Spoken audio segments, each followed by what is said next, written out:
குருடரை வெவ்வேறு வழியில் குணமாக்குகிறவர். 2 குருடர் ஆண்டவராக இயேசு கிறிஸ்துவின் இடத்தில் வந்தபோது அவர்களை தொட்டு சுகப்படுத்தினார். Healing by touching. பர்த்திமேயு குருடன் ஆண்டவராக இயேசு கிறிஸ்துவின் இடத்தில் வந்தபோது வார்த்தையினால் சுகப்படுத்தினார். Healing by words. பிறவி குருடன் ஒருவனை ஆண்டவர் மண்ணிலே உமிழ்ந்து அதை சேருண்டாக்கி அதனால் குணப்படுத்தினார். ஹீலிங் பை யூசிங் மட். பெத்சாய்தா ஊரைச் சேர்ந்த குருடனை அவன் கண்ணிலே உமிழ்ந்து அதனால் சுகப்படுத்தினார். Healing by spitting. இப்படி 4 பேருக்கும் இருந்த ஒரே பிரச்சனை பார்வை இல்லாதது.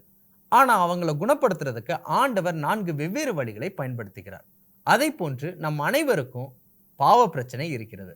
ஆனால் ஒவ்வொரு மனிதனையும் ஆண்டவர் தனித்தன்மையோடு கரிசனையோடு வெவ்வேறு வழிகளில் குணமாக்கக்கூடியவராக இருக்கிறாரு.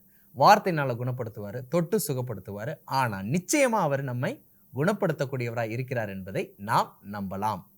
இப்படிப்பட்ட வேதாகம தகவல் தெரிந்து கொள்ள எங்களுடைய சேனலை சப்ஸ்கிரைப் பண்ணுங்க.